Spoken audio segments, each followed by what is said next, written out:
Welcome in, Hawks fans. It's your boy Bryce Lewis back at it again for another Bleav in Hawks episode. And if you watch this on YouTube, you see two people on the screen right now, two prominent figures in the Atlanta sports community, Hawks, Falcons, even some Braves too. You see them across the place. Chris Tipmore, A1 forever, ever.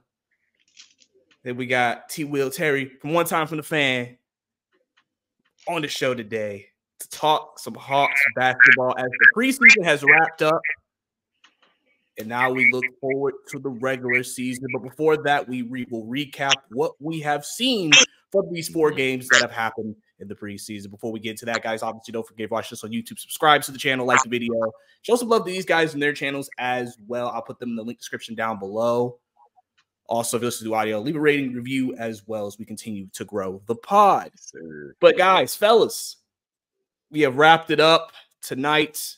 Oklahoma City Hawks. Oklahoma City wins that game, but we knew with half the roster out, more than half the roster out, it was going to be uphill climb going against Oklahoma City starters, but still with a very competitive performance tonight against those guys. So just want to get your first impressions from the game tonight. We can start with you, A1. The game tonight, I was impressed by the Hawks fight. You know, they fought all night. They kept it competitive. OKC tried to walk off quite a few times, but the Hawks would make timely shots, timely rebounds, you know, and talking and communicating a little bit better. So I enjoyed what I seen tonight. I mean, again, these guys could have, you know, took off on you. They were hitting the three, especially in the second half. They started to try to walk off on you, and you walked them right back down and made it competitive all the way to the end. And you didn't have any starters outside of really well, we don't know if Dyson's going to be a starter just yet, but I mean, he looked like he's trending that way to me. But at the end of the day, like, he was out there, but you didn't have a trade, you didn't have, you know, none of your starters like that out there. So to see this from guys who are like fighting for roster spots and fighting for playing time, I think it was a great thing. I think it was a great thing, and they're going to be competitive, I believe so. It looked real nice. Nice night from Kobe Bufkin. Shout out to Kobe. Sir. Kobe Bufkin, man. 30 ball tonight. 30 ball for Kobe. Yeah, man. A lot of people talking a lot about Kobe. Oh, I don't know. I don't see it.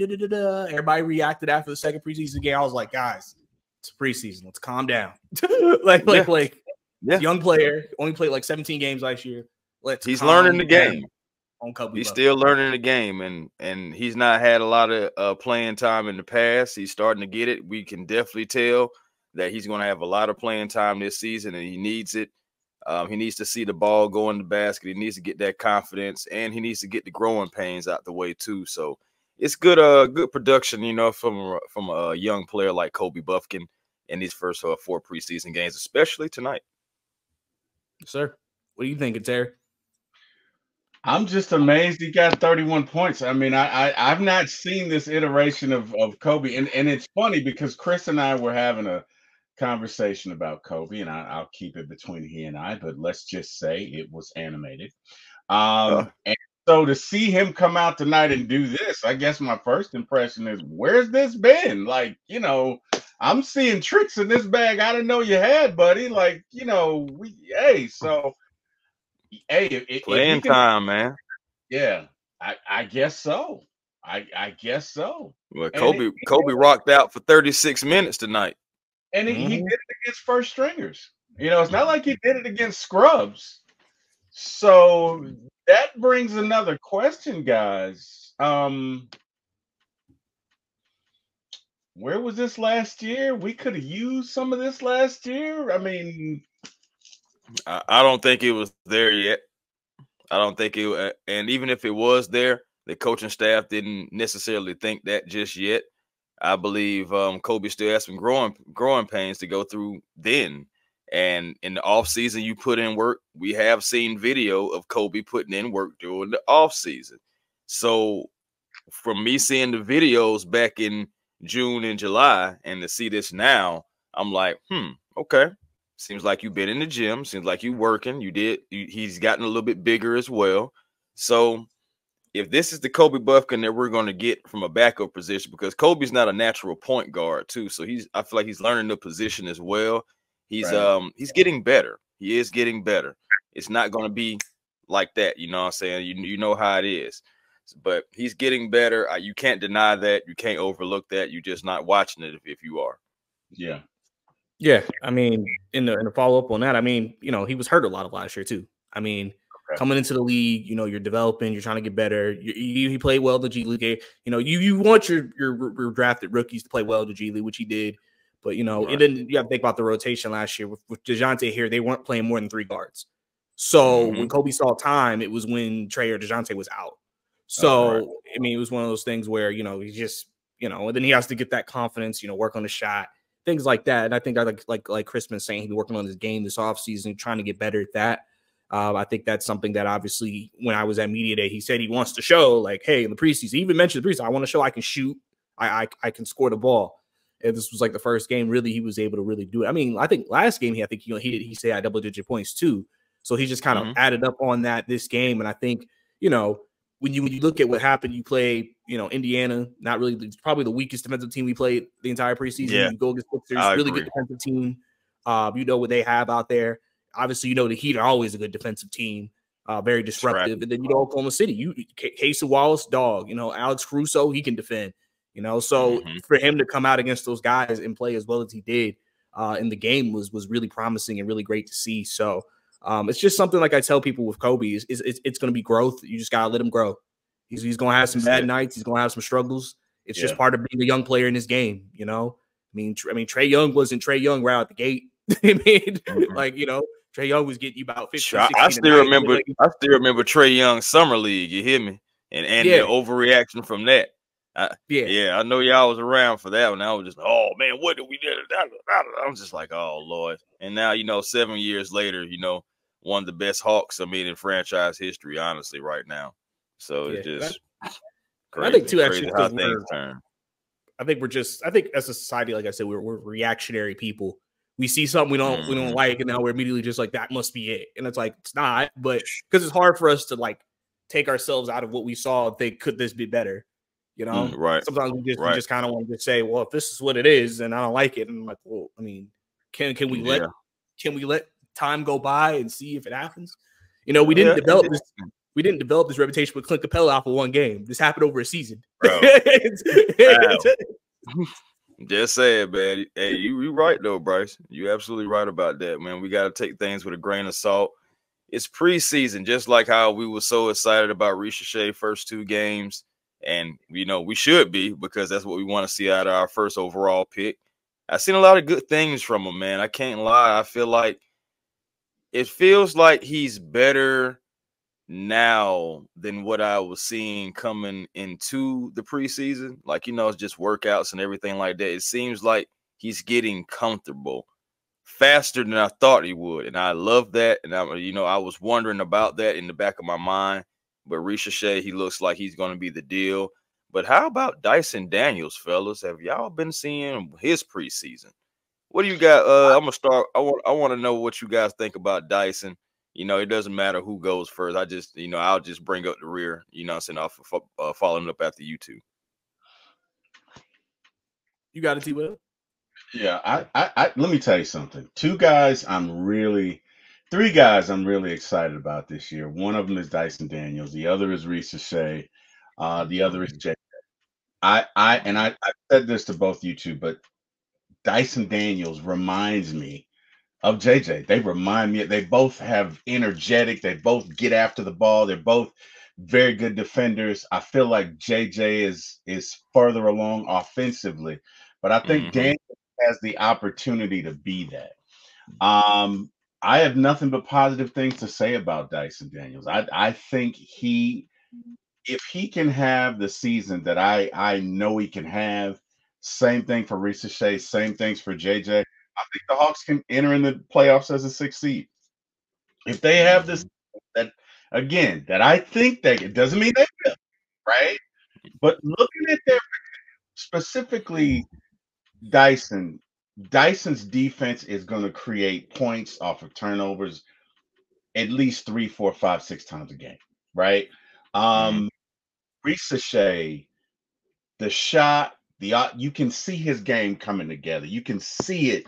You can see him getting a little bit better. And you know, once he and Trey really get used to playing together, you know, it's something. But let me keep it about Dyson Daniels. I think the sky's the limit for this guy. Defensively, he's very good. He's figuring it out offensively. And, look, I don't have anything bad to say about him. I think ultimately he can probably be maybe a 12, 15, maybe 15. Let's stick with 15-point guy. Maybe 2-3 steals a night, good, you take great defensive player. And just the exact opposite, which is what you need of, not the exact opposite, but you need a great defender beside Trae Young. And he is that. I think if you got that and JJ, you got two plus defenders. So those are my thoughts. Bryce, what are we thinking? Yeah, I mean, I think Dyson. I mean, I love the deal when we got him. Just because he fixes like a major issue that we had, point of attack defense. We had no guard who could guard another team's best guard. We had none. Right. And now we have a guy we can throw at him. And we've seen the impact of that so far through preseason. You see his activity, you see his energy. And also about Dyson too, he just plays with a high basketball IQ. Yeah. Quinn's talked about the lost art of cutting. He's able to cut to the rim, put himself in good positions. He has some point guard skills, so you can see his passing on display as well. You just kind of see different things with him. And I think with Dyson, just continuing to see him grow. I mean, he talked about, he wants to, really take that next step, become a first-team all-defensive guy. And the Hawks haven't had a first-team all-defensive player in years, decades. So what's this, Mutombo or something like that, right? I think that's his soul last time. So I mean, it's been a while since the Hawks have had a guy like that, and you could just see his dedication to it, his commitment to it. And so I think that's going to obviously create opportunity for him. Because, obviously, we had the debate about who's starting at 2, and I've sat here and I've kind of been like, I mean, if you start Bogey, what really is changing from last year's starting lineup? If you start Bogey, really nothing. It's the exact same thing. And I guess if you want to start Richeche, but I mean, how different is it going to be realistically? Right. Where if you start Dyson, you can kind of say, oh wait, they can play defensively a different way. And obviously, I think. I like to go back to the sample size of when DeLon Wright was here, especially at the end of his tenure, first year. He and Trae had a very high plus minus together because of just the fact that he could defend. And he played off the ball really well with Trae. And I think that's big for what this entire team is trying to be, is like connectivity and playing well with each other. So, I think, people obviously are going to have their debates about Dyson and what he can be offensively. But I think, listen, tonight he got shots up, and that's really what he just wants him to get shots up. He's like, listen, because there could be a night you're on fire and you're hitting, and now you're hitting 6 threes. And that makes a huge difference in the offense than if you're hesitant to shoot. Because it's one thing if you can't shoot and you don't want to shoot. Because then you've been right. You don't. I'm about to say old Ben Simmons. So, but if you shoot, teams may let you do it. But at the end of the day, if you make a few, then the team got to be like, all right, let's get a hand in his face. Let's play him a little bit tighter, and that can maybe help with spacing as well. So, really excited for what Dyson's going to do for us this year, coming into the season, and I'm excited to just see how he progresses with this team and his impact on what they do as like I said, the season goes on. Yeah, man. Hey, I've been on the Dyson Daniel train ever since we traded for him. I've been saying I believe in the kid, and I say he's only going to get better. We've seen it when he was in the Olympics with Australia. He started showing some flashes. I believe that this coaching staff is getting their hands on him, building his confidence as an offensive player. Because to T. Will's point, you can say that JJ and Dyson have similar traits and everything, but we definitely know that JJ's better on offense, Dyson's better on defense. That's what I can just cement in that. But those two guys, once the other things get even better, those guys are going to be almost interchangeable, and having them on the floor at the same time, a lot of good things are going to happen. Dyson Daniels, I can tell just from the first preseason game from the Pacers to this preseason game tonight, you can tell that coaching staff had been like, hey, Dyson, get him up. Get him up, because he was kind of hesitant to shoot in that first preseason game, even though he did kind of like feel his way out. Compared to tonight he was flaming. He He'll hit the cross, you know what I'm saying? And then he'll start shooting. He hit 3 threes tonight, you know, and a lot of people are worried about his offense. I Bleav it's going to continue to come. As he's a young player who hasn't had an opportunity. The thing about it is once you get ops, just like Kobe, you know what I'm saying, your game can go to another level. Just like JJ, he's going to get more opportunities. So my thing is, like, we traded DeJounte, but DeJounte really was in the way of a lot of players. And now you got, and then the same thing for Dyson over in New Orleans. There was a lot of people in front of him, a lot of people that was considered that can be better than him offensively. Dyson is going to take his game to another level for the Atlanta Hawks. Just get ready for it. I'm completely on the train.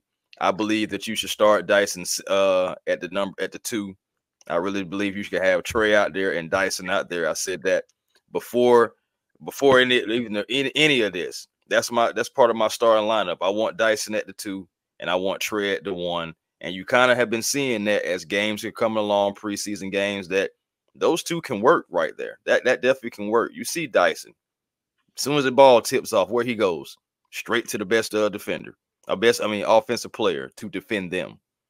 Dyson Daniels, man. Yeah, Dyson, man. Just really, really, really excited to see, man. Like I said, we haven't had a defensive player like this in a while. So it's great to have someone, especially with our, like I said, defensive issues we've had, to just know he's committed to that side of the ball for sure. Right. Though I do want to talk about one player who returned tonight. Onyeka Okongwu was in the lineup tonight. Yes. Only played in the first half. He had, I Bleav he had 9 points tonight. Played 16 minutes. Yeah, he put up a couple of threes, which was without hesitation. He was putting them up. He was also going to. He was. I mean, he was. I thought he was good tonight. I mean, coming back, hadn't played in almost since March, so it's been a while. Yeah, he said he was a little fatigued after the first half. Obviously, ain't played, of course, organized basketball in a minute, but it's good to see him back on the floor. I was a little worried he might miss the start of the season, but seeing him back, obviously, that means he'll probably play in game 1, which we have to see how he integrates himself in this team, because he's the only person we haven't really seen with the starters so far in the preseason. What we think about Onyeka tonight, just from the small sample size that we had? I Bleav the coaching staff again is on Onyeka as well. Get the shots up, because if he can start making that 3 or at least jump shots for the Atlanta Hawks, you're going to see Onyeka in the starting lineup. You're going to see Onyeka in the fourth quarter, because for Clint, he can't jump shoot. We know that. He can't hit he's never hit a 3 in his career, 0 for 5. And it's just like, that's just not his thing to do. But Onyeka, he can rebound, he can box out, and if he can get that shot down, you're definitely going to start seeing Onyeka in the starting lineup more, and you're definitely going to see him in the fourth quarter. And Clint will be, a very reliable backup, for the Atlanta Hawks, going against second unit guys more so than starters. And I think that kind of will benefit him this year as well too. I know it's a lot of young guys that's going to be coming off of there, but that's when you're going to have to use this right here to be that crafty vet, put guys in the position you want them to be in. But I liked Onyeka, man. Came out with about 9 points, 4 rebounds, an assist. He only played 16 minutes, so that's not bad in 16 minutes, because, we need that presence, because that inside presence is going to be very key for the Atlanta Hawks, outside of making and makes and misses on threes. So you're going to have Onyeka in there. Glad Double O is back. He looked like he was okay. You can tell that he hadn't played basketball in a while, to me, just because on defense a few times he didn't continue to move his feet like Onyeka would normally do. And you can tell he just didn't play basketball, live action basketball, in a while. So that's going to get better. No point of even worrying about that. Onyeka's going to get better. He's going to move his feet. He's going to be Onyeka Okongwu. Only thing that we need is to, duck and dodge that injury bug, especially for Onyeka and those feet, man. Yeah. But I like Onyeka. What you think, T. Will? I think Onyeka looked pretty good, man. I mean, it's about the youth at this point. So I don't have an issue with him starting. I think for 16 minutes, 9 points. I think he had 4 rebounds, 1 assist. That's pretty good. You know, Yep. your first time that having basketball like too. That's pretty good. So I don't have an issue with him. I just want to see. I'm interested to see how this team gels. Right. I think at this point in his career, Onyeka's got more energy. And Onyeka just has more oomph. Right. Than Clint. And no disrespect to Clint. Clint's a good defender, but you know, he's you know, he can only do this. Limited. Right? He can't really shoot. You know what I mean? Although he hit his free throws the other night. I don't know. I can't remember. Well, he didn't play tonight, but the other night I know he hit some free throws. So I don't know. He's actually been hitting free throws in preseason a little bit more. Yeah. I don't know what that is, but I got to say at this point, all things being equal, if Onyeka is healthy, you got to start him. And I'm just interested to see what we do with this combination, right? So going into it, if you got Trey, if you got Dyson, if you got JJ, if you got and Hunter, I'd almost rather start Bogey than Hunter. Like I'm over him. Well, I know where you're coming from the offensive standpoint, but let me tell you this. I know on the other end, if I'm coming down, I'm dribbling the ball down the court, and I got Bogdanovich in front of me. I'm like ISO every time. I'm an ISO bogey every single time. Yeah, but because he gonna have to show me. Bogey will at least. I'm just being honest. He would have to show me. Bogey will at least give you 25. I mean, DeAndre Hunter breaks like he's either really good or really bad. Like I'm just saying, but Bogey will give you 25 and give up 26. All right, fair enough. Come on now. I'm like, I love Bogey and everything, but we know defense has never been his strong suit. Way back in Sacramento. Hey, at least listen. What I can say for Bogey, depending on who's around him, he tries within a team defense. He's not so like you know he can do what he can in that regard. Yeah. You know, when you talk about lineups, man, I know somebody said this, and I agree. One lineup we haven't seen that I'm very interested in seeing is a Trey Dyson, Risha Shea, Jalen Johnson, and Onyeka Okongwu lineup. Oh yeah, I can't wait to see it. That is a lineup that I just need 5 to 10 minutes. I just need to see what that looks like because it feels like, all right, so you got shooting, you got defense, you got Trey, obviously, playmaking, Okongwu, you know, obviously Jalen, you know, it feels like that has the potential to be our best lineup that we can put on the floor. You got height with that, right? You got because Daniel, Risha Shea, and JJ are all 6'9", are they not? 6'9" or above? I think Dyson's 6'7", but I mean they're basically not that far apart. Yeah, so you got you throw Onyeka in there, and the only little guy in there is Trey, and they're all young. I'd love to see that. You know what I mean? And guess what? Trey's been more active too.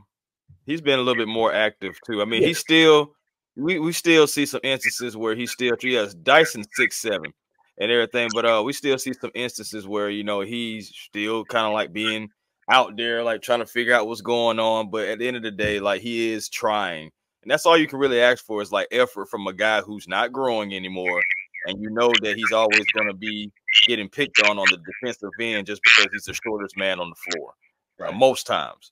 So, I mean, that's just going to happen. You just got to scheme for it, plan for it. Guys got to communicate. They got to talk.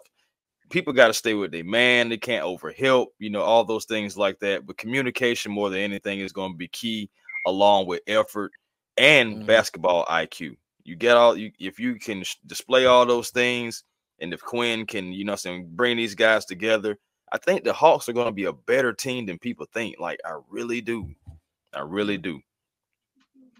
Yeah. What do you guys think about Vit Krejci? I know he was 0 for tonight, but as far as like outside of scoring, you know what I'm saying, what do you guys think about Vit tonight?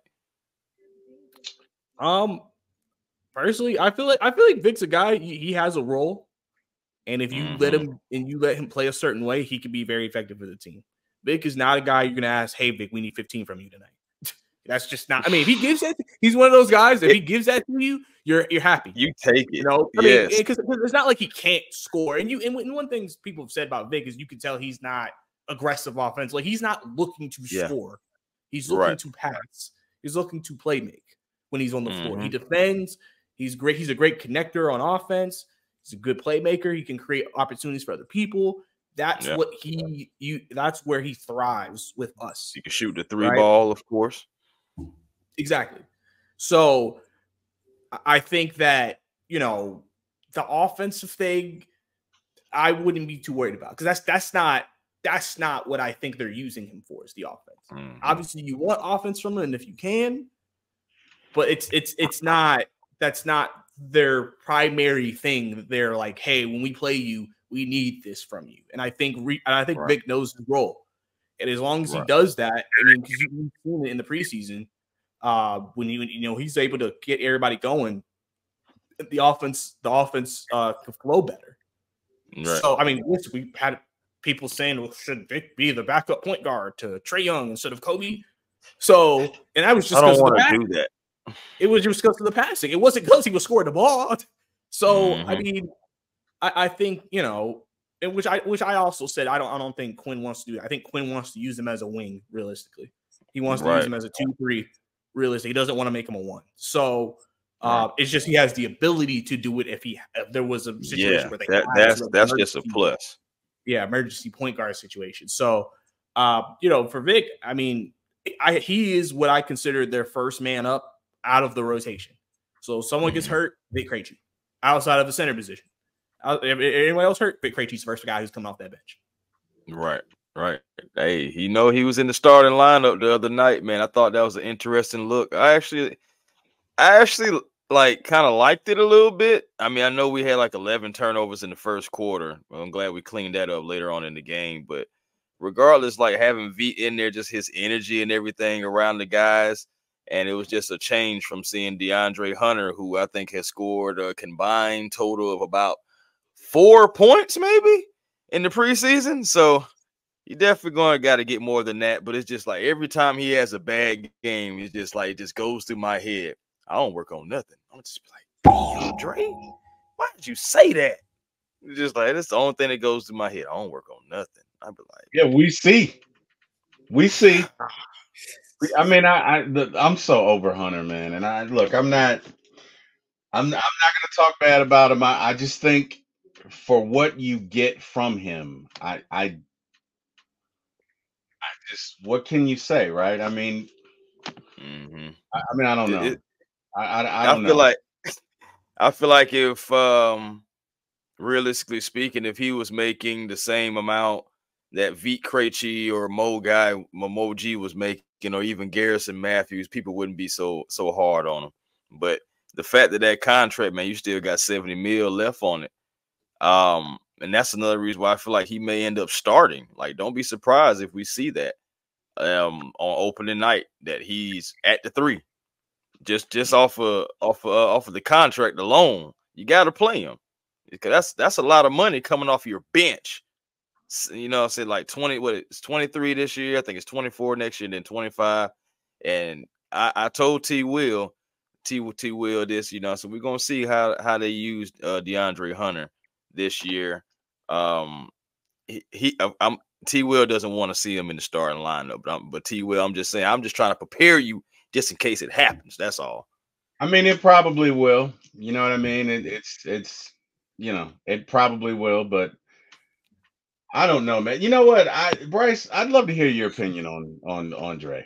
I'd love to hear your. I mean, I know how Chris feels. I know how I feel, but of that.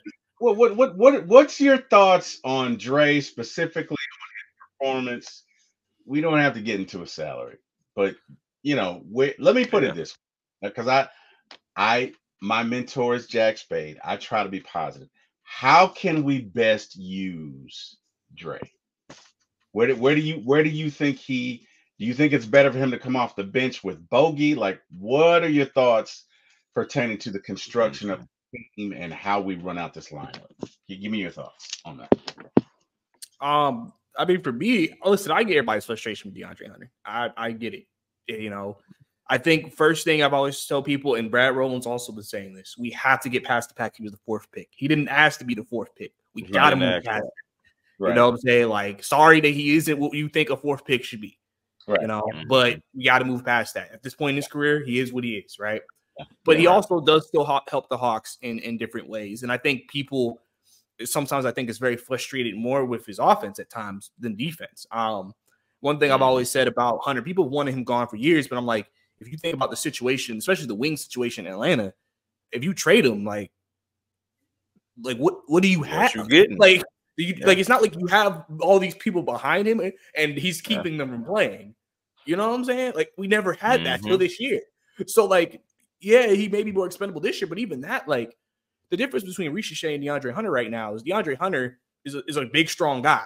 Like one thing about him, he's a strong guy. So when he goes, he can go against bigger players. Rishi Shay's still skinnier. So like when people talk about playing Rishi Shay, I was like, I mean, realistically, you know, DeAndre's done a good job on Luka Doncic. They call him a Luka stopper, right?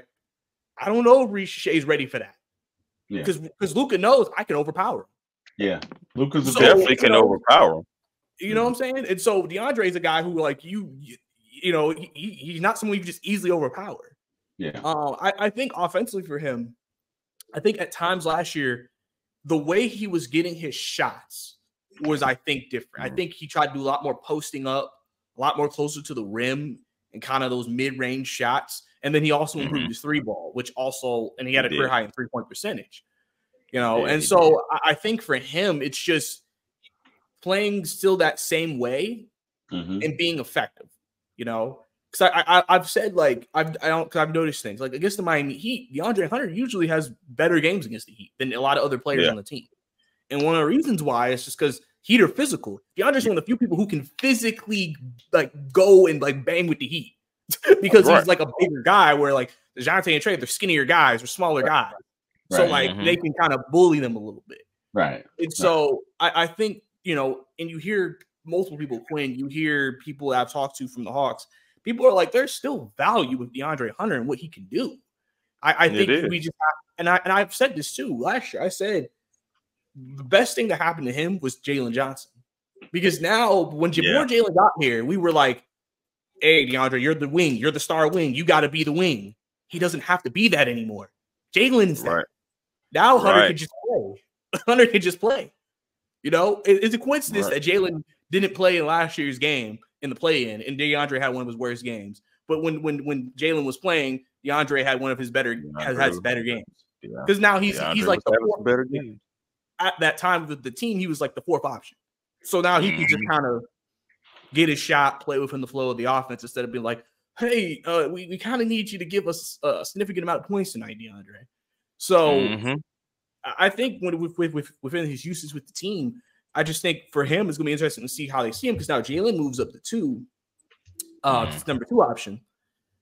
You would assume Dyson isn't your 3rd option. It'd probably be Hunter again, but I'm curious to know how do they use him? How do they call plays for him in the post like they did last year? Do they try to give him high percentage shots? Things of that nature. Because, like I said, DeAndre's gonna have games where he struggles. I mean, everybody's gonna have a game when they struggle. Everybody will probably be on this podcast talk about DeAndre Hunter was terrible tonight. But then there's also gonna be games where we've seen where he'll give you 27, 28 point game. You know, he'll hit 5, 6 threes. Like, you know, and that's just kind of how it is. He's our, I guess, Tobias Harris, I guess. But I mean, you know, I the way the fan base looks at him. So I mean, but at least, you know, DeAndre, like I said, at times, like I said, can be very valuable to what they're doing. Because I said, you think about the starting lineup with Dyson, people hate it for spacing, but like defensively, like you could still switch 2 through 4. Yeah, like now you have like because before in previous Hawks teams, Hunter was like the only defender sometimes in the starting lineup. He was the only defender for years. And now you have 3 people who can defend with you. That makes a big deal of a difference when you're talking about team defense and sometimes individual defense as well. Yep, and I said that too. When we got Dyson Daniels, I was like, I said that should make it easier for DeAndre Hunter. Like, it's going to make his job easier. It's not all on him anymore. Like, he has help now. And JJ's going to be a better defender this year too. I feel like his defense has gone up the more his playing time has gone up. His game has gone up. Let me just say that his game has gone up. It's the only gripe about JJ really is for me would be just, you know, remaining aggressive and remaining healthy. That's it. You know what I'm saying? But DeAndre Hunter, he's going to benefit. I think he can benefit. He just has to play within the game. They have to set him up like you were saying, Bryce. You know, they have to scheme for him, you know, get him some high percentage shots because he's pretty efficient anyway around in the painted area, around in the mid-range area. You know he can do that little dribble and, you know, pull up, and he's pretty efficient with it. So I Bleav that I don't think Dyson's going to be the third option unless Dyson just starts going like out of this world. But yeah, DeAndre Hunter, it is a role from him on this team, and you have to make a role for him on the team anyway because teams aren't just coming to call for him, so you got to use what you got. And finally, again, he has help, so hopefully he'll be able to stay more healthy because it's not like he's switching from player to player to player because he's the best wing defender. It's not just him anymore. He'll look over and see Dyson over there, and he'll be like, "Oh, I can just stay right here." So right. I'm just hoping that that all this really like comes into fruition, especially for DeAndre Hunter, that the game just comes to him more simple. And like you guys saying, we got to get over the fact that he was taken so high. He didn't ask for it. Things haven't worked out. He's not Kawhi. He's DeAndre Hunter. So we just got to work with that. And I Bleav Dyson, JJ, DeAndre, it's going to be times where those guys are really going to be on the floor and communicating. We're going to see how it looks. We're going to definitely see how it looks. Opening night on the way, man. On the way. Yeah, for sure. But, you know, speaking of his other wingmate, Jalen Johnson, as we mentioned, Jalen's had some times. I think first game, third game, played really, really well. First half, first game, 19 and 10. Second game, first half, 21. I mean, you know, you're seeing some stuff from Jalen that I think a lot of people are excited for. Obviously, we know his role has changed. He's now going to be asked to carry more of the offensive load with Trey. Can we just give me y'all guys' expectations for Jalen going into this year? And obviously what you've seen so far, because I mean, I've seen more aggressiveness in his game. I've seen him attack more. Obviously, he's still working on different moves because, you know, you got to have different facets of scoring and things of that nature. Only game he really struggled against was against Sixers, and you know he's getting guarded by Paul George in that game. I mean, he's known as one of the better defenders in the game. So, and you know, Sixers are a bigger team in general. So, but even they're that, deep, like, they're a deep team, man. Yeah. They're going to be a deep team. Yeah. So, what y'all thoughts on Jalen? Go ahead, T. Will. Do you think? I think Jalen. I'm sorry, is only going to get better.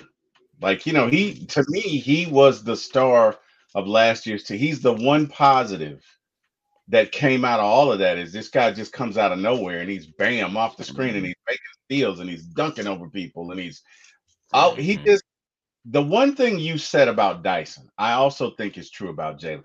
They both have very high basketball IQs. They seem to be where they should be. They're always around the ball. You get what I'm saying? So I think he'll just improve. You know what I mean? I don't think he doesn't seem to shy away from pressure. He doesn't seem like if you put a little pressure on him, like he's gonna. I think he's gonna be drawn to it. So I think he'll be fine. I think he'll be a fit in the number 2 role. I think you know, maybe 20 points a game. Yeah. A couple of assists, couple of steals. Let's go. That's my thoughts. Chris, what are yours?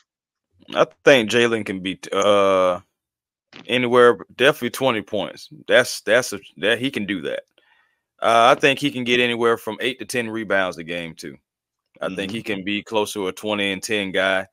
And honestly, if you get 20 and 10 from JJ and you still getting double digits from Trey on assists and on points, well, you cooking with grease.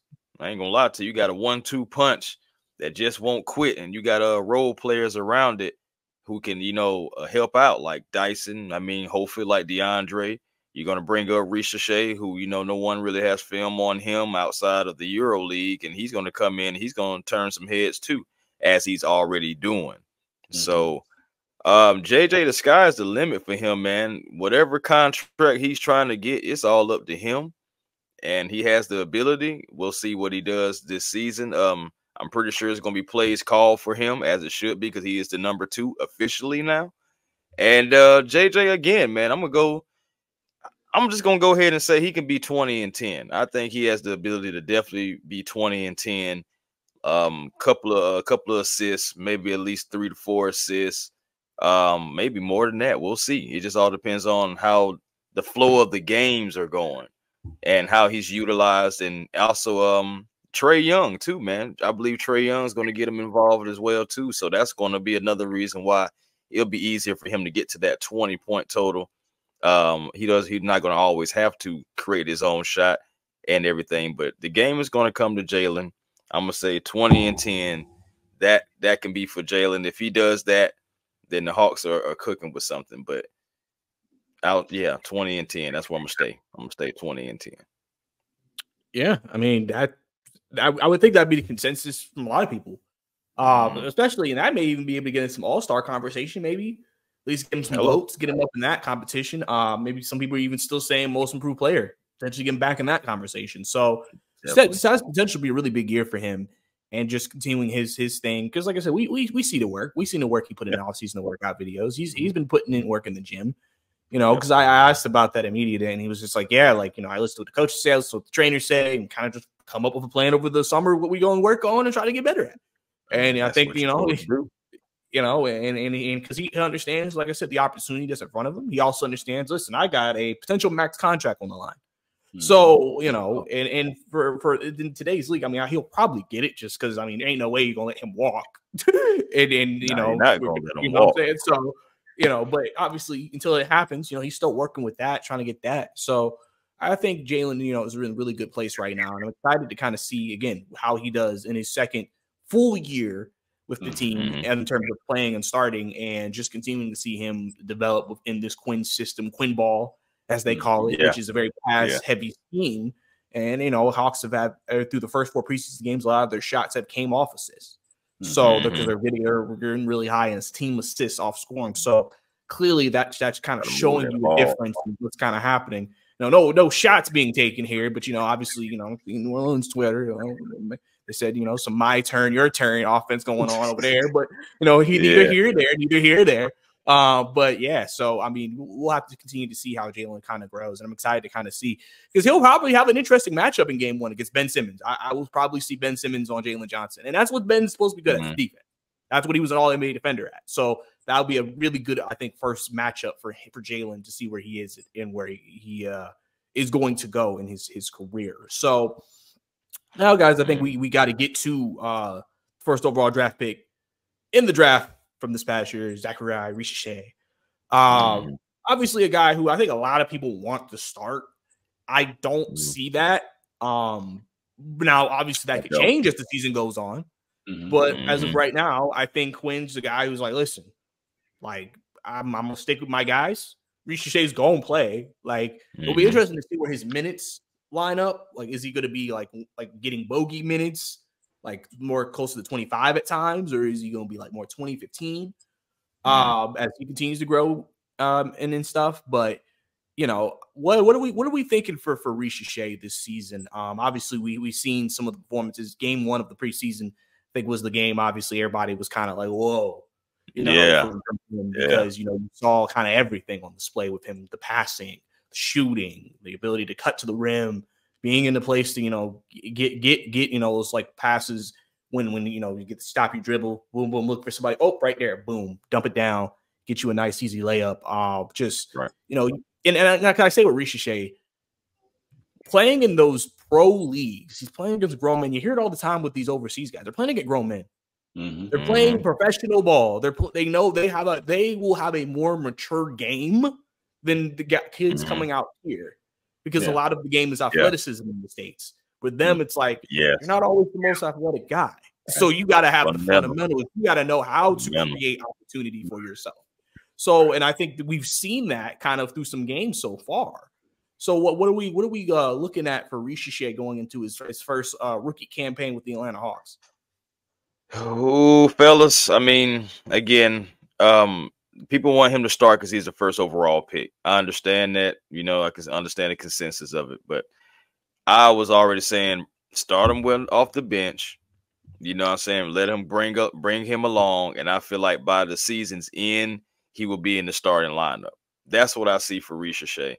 Of course, you know, how fast he gets into the starting lineup will definitely depend on him and his ability to continue to do those things that we've seen in preseason and create his own shot, being a good teammate, cutting, passing. You know, he was doing it, playmaking. We've seen like a little bit of everything, a shot creating, all that stuff. So I Bleav he's going to continue to get better. It's going to be certain games he's going to have more minutes than, you know, than others because he's still a rookie. So he's still trying to figure things out, figure out defenses. Defenses are going to throw some things at him. They're going to throw a lot of skill players at him. So we're going to see what that happens. But the sky's the limit for Ricochet. Eventually, it's going to get to the point to where you're not going to be able to keep him on the bench. You're going to have to start him. You're going to have to like play him, even if you're not starting him. You're going to have to play him. It's going to get to that point, and I think it's going to get to that point pretty quickly. In I would say at least the first 15 to 20 games of the season.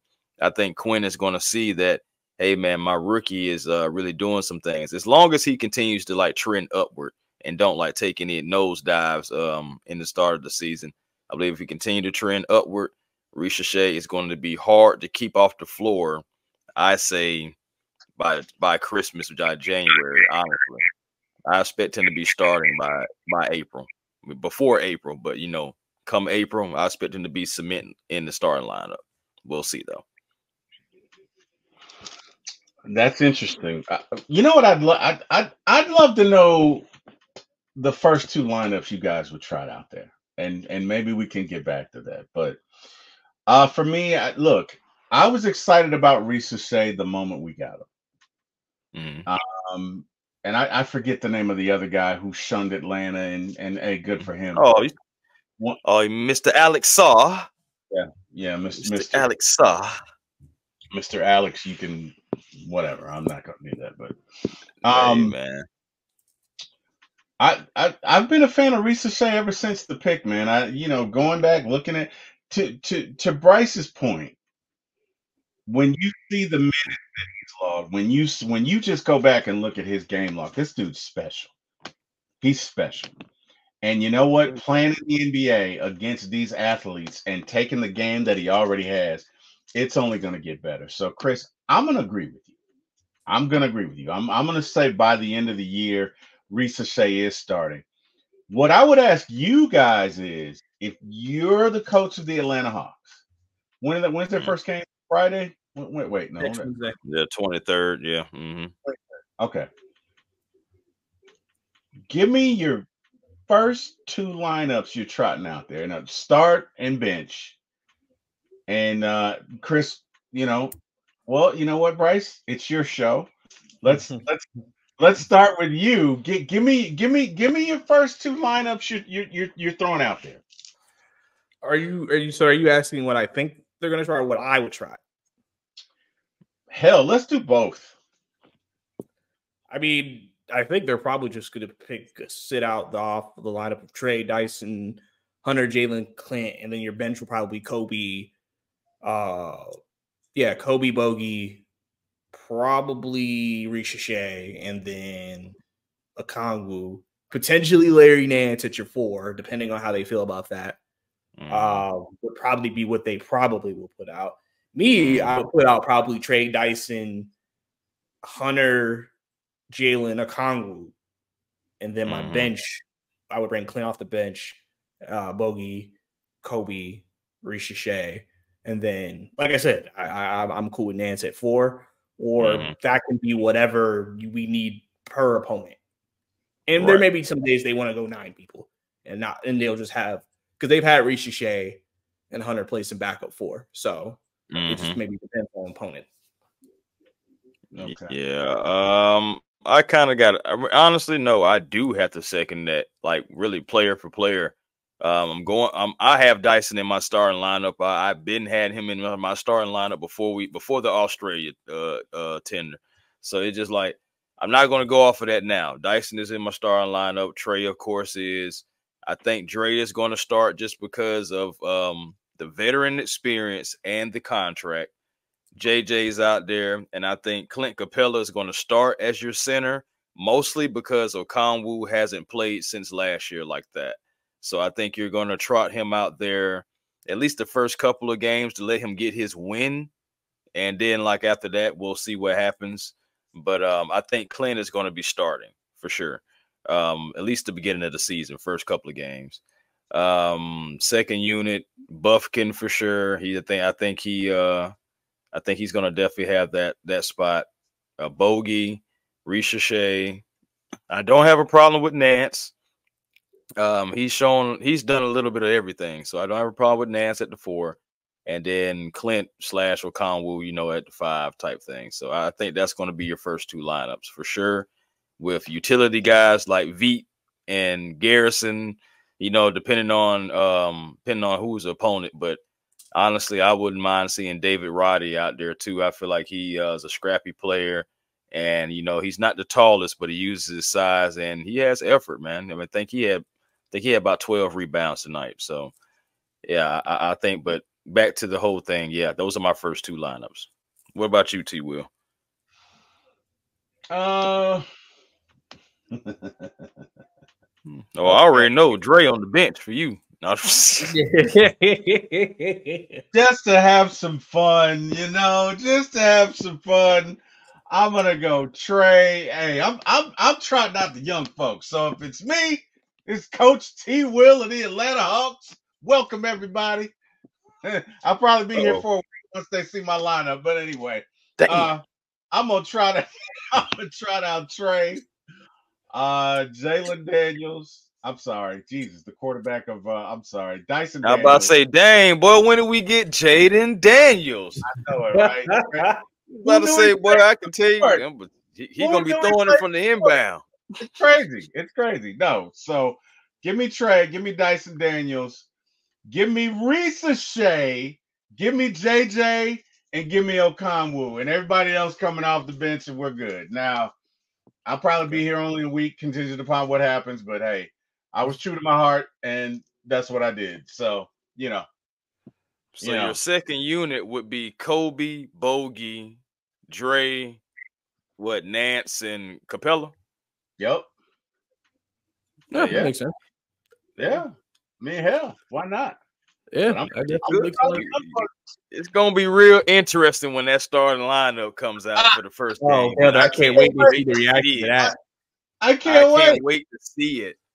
It's gonna be something, man. People been debating it all summer, man. But all right, guys, I got one more question for you before we wrap this up, man. So obviously, we play the Brooklyn Nets.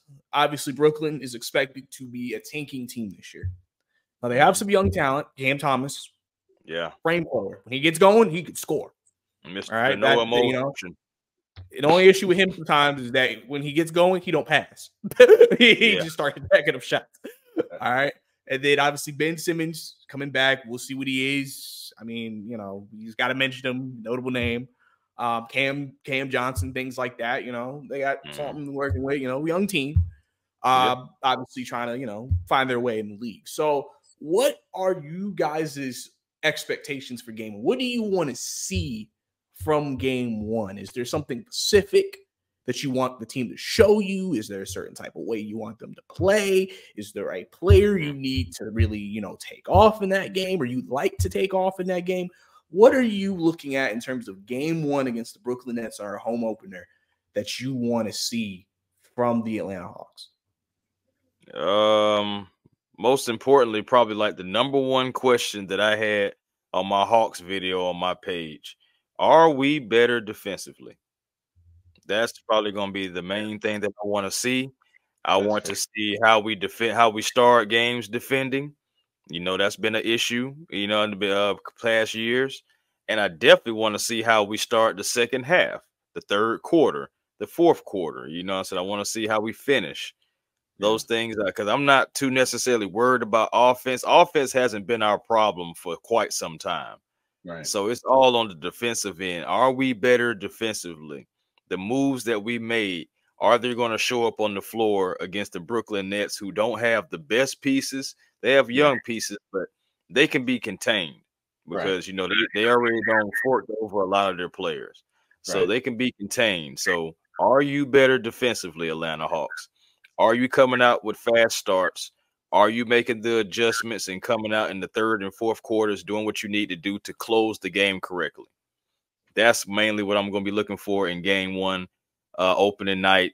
You know, is not necessarily the points. I'm looking at the effort.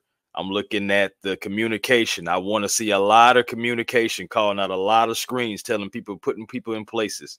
So that's going to come from veteran leadership. Staying with your man, boxing out, because we need to get rebounds, because we don't have a lot of big men.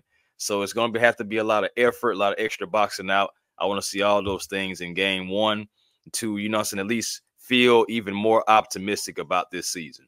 I would love to see those things from our Atlanta Hawks. Yeah, for me, it's about the effort. You know, there are a couple of games, past couple of years, we'd let get away from us. So, you know, is that effort consistent? Honestly, I don't know what to expect from this team. If I'm being honest, I have no idea. You know what I mean? I'm excited for the young folks, but I have no idea where this is going to go. You know, they're going to have to get acclimated. They're going to have, I mean, it's one thing to be in preseason. It's one thing to play together. It's another thing when it gets real. You know what I mean? So, I just want to see consistent effort. I want to see growth, right? I'd like to see Trey. And I think Trey has been a leader. I think he's taken Reese Shea under his wing. I see him doing that. I see Trey growing in that area. That's good. But we're also going to need leadership from Clint. We're going to need leadership from the veterans. And let's bring the young guys along, and, you know, let's see where we go. But honestly, as far as expectations, pretty much, look, man, just give me effort. Give me defensive effort.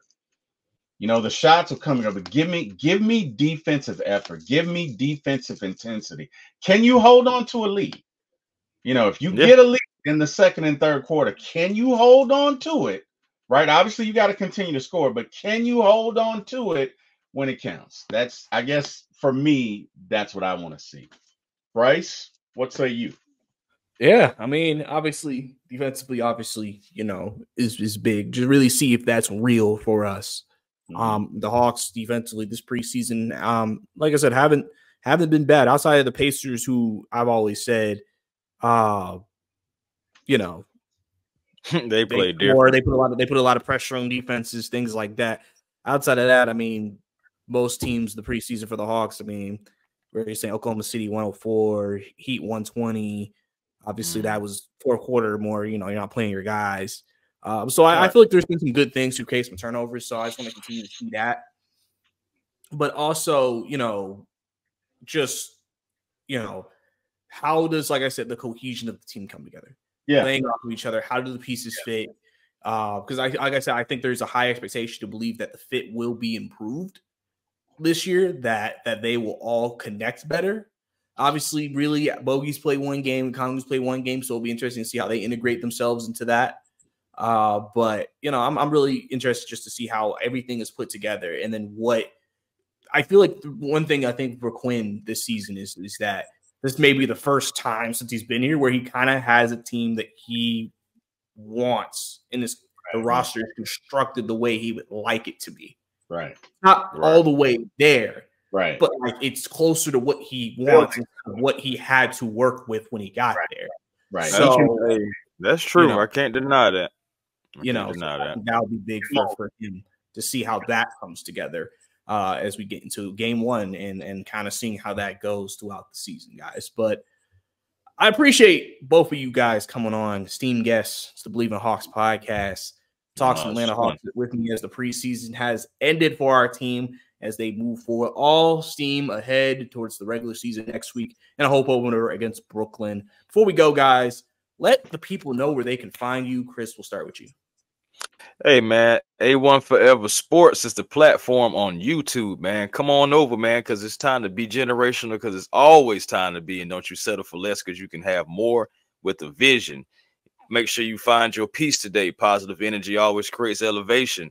And hopefully that's what the Atlanta Hawks will be doing this year, you know, finding their peace and creating that elevation to elevate the Hawks franchise and fan base, you know, into some excitement this year. And hopefully, you know, going toward the playoffs.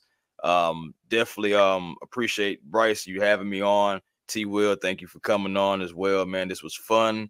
It's always fun, you know what I'm saying, talking Hawks, Braves, Falcons, you know what I'm saying, especially with like-minded intelligent individuals, and, you know, just guys who love their teams. So I appreciate you for having me on. Seriously. Can't wait to do this again. Make sure you find me on Twitter as well, and Instagram at A1Forever, and TikTok, man. I throw videos up on TikTok as well.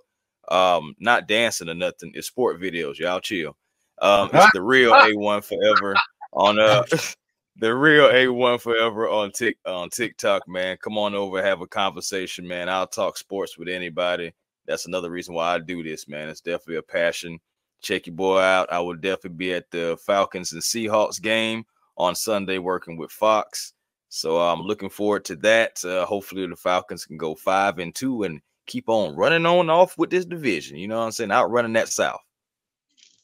Amen. Well, hey, man, I mean, Chris, I didn't know you were a pop locker, man. I didn't know you were out there. Oh, man, you know what I'm saying? I can move when I want to, man. You know, it's just, you know, you don't bring everything out. You know what I'm saying? No, I didn't know you. Man, you don't bring everything out.